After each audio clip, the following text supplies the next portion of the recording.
There are plenty of people out there who think that the American Express Platinum Card is really difficult to get. In fact, you might even think that there's a stereotype around certain Amex Platinum card holders that goes something like this. How did I get here?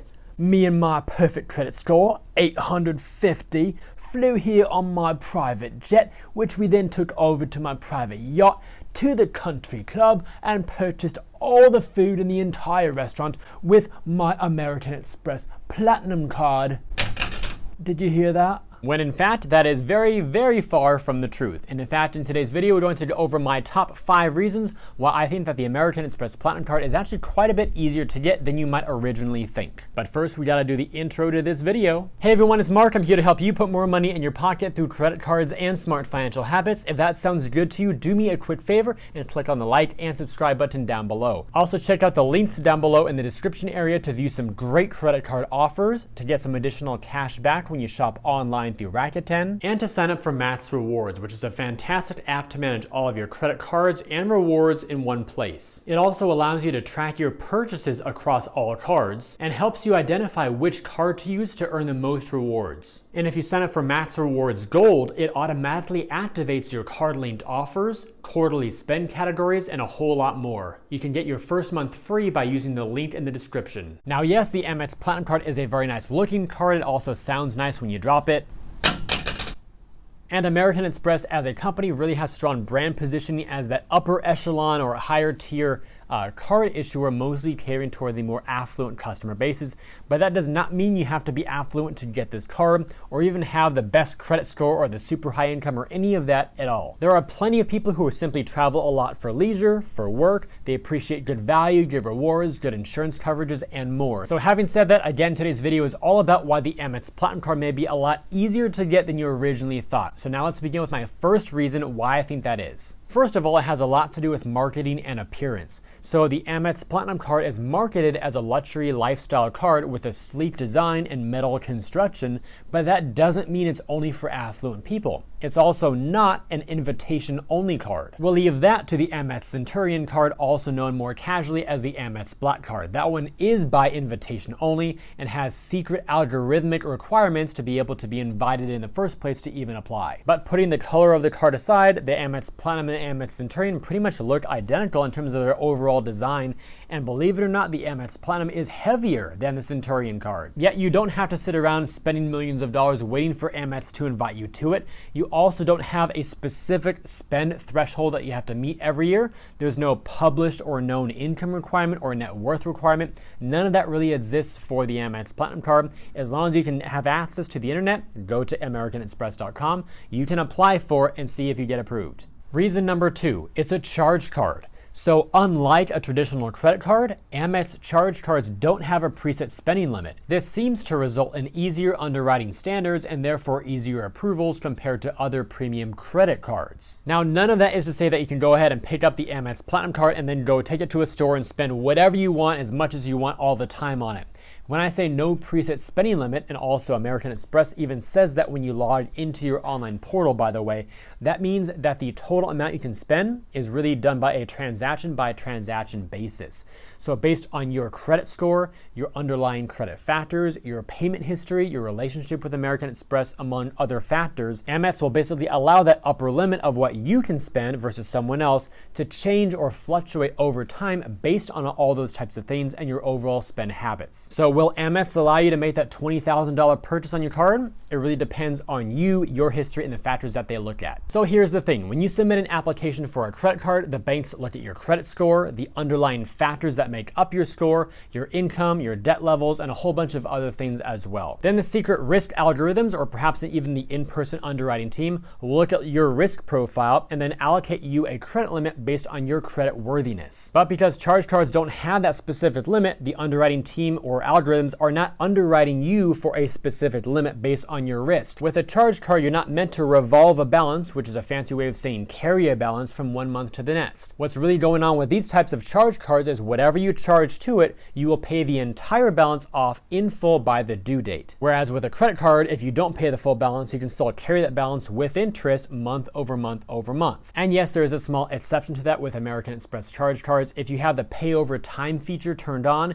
you can carry eligible purchases from one month to the next. But putting that feature aside, again, with the charge card, you're supposed to pay off the full balance every single time. So that tends to attract people who are financially responsible, even if they're not super high income earners. So because of that, Amex seems to be a little bit looser or easier with approvals when it comes to a charge card type of product. Reason number 3, it's more like a coupon book than an elite membership. And that's because there are credits to keep track of monthly, quarterly, semi-annually, and annually. In fact, if you go online to read about the Amex Platinum Card, you'll see things like the $300 Equinox credit, the $200 hotel credit, the $240 digital entertainment credit, the $179 Clear credit, the $200 airline fee credit, the $200 Uber Cash benefit, and the $100 Sats credit. There are a ton of credits to keep track of, and it almost kind of feels like a little bit of a mental game of couponing or discounting, like $100 here, $200 there, $50 there, and all these credits add up over the course of a year to really help you justify the annual fee, which is great. But again, it's a lot of mental acrobatics to really keep track of it all. And in order to win with this card in a big way, you really kind of have to take on that coupon mentality to make sure you're getting all your discounts every year. Reason number 4, you don't need to work your way up to it. Believe it or not, it could actually be your first Amex card ever. Now, I will clarify that a little bit here. I did not say your first credit card ever. I said your first Amex card ever. So in general, I do recommend having some sort of credit history already built up before you apply for the Platinum Card, or really even their Gold Card, the Green Card, etc. At the moment, Amex doesn't really have any starter cards for students or people who with no credit history at all, or people trying to rebuild their credit history. So again, I recommend having at least a little bit of a substantial base built up, a decent overall score, that track record of good payment history, etc. before going for your card. So if anybody ever told you that you have to start with the Blue Cash every day, then go to the Everyday Preferred, and then go to the Green Card, then the Gold Card, and eventually, maybe if you're eligible or worthy, get the Platinum Card, that whole ladder effect within the Amex ecosystem really is not necessary. Reason number 5 is you don't need an 800 credit score. You also don't need to make $100,000 a year or $1 million per year or anything like that. People have gotten approved with a 670 score and even $40,000 of annual income. In fact, here's a blog post from the Points Guy, and if you scroll down to this paragraph, check out what it says. Of course, the more premium the card, the higher the score you'll generally need to have. For cards such as the Platinum Card from American Express and American Express Gold Card, for example, you'll need to have good to excellent credit, usually a score of 680 at a minimum. There is anecdotal evidence of applicants with scores as low as the mid-600s being approved, but that's rare. Even for the American Express Green Card, a more beginner-focused travel card, a score of 670 or higher is probably necessary. And we use words like probably or most likely because the actual income requirements or credit score requirements are not published online. So if you were to ask me, hey Mark, I've got a credit score of 669 and I make exactly $39,812 a year, will I get approved? My answer to you is gonna be maybe. There's simply no way to give you an objective, for sure answer because it's not just your credit score, it's not just your income, it's a whole bunch of other factors as well. That's why the credit card applications have a lot of different fields to fill out and submit, plus all of your past credit card history on your report is all taken into account to make one big picture of you at that moment in time. And based on what the algorithms say on their own risk profile of you will then determine the outcome. I have no doubt that people with an 800 or higher score have gotten denied for the Platinum Card.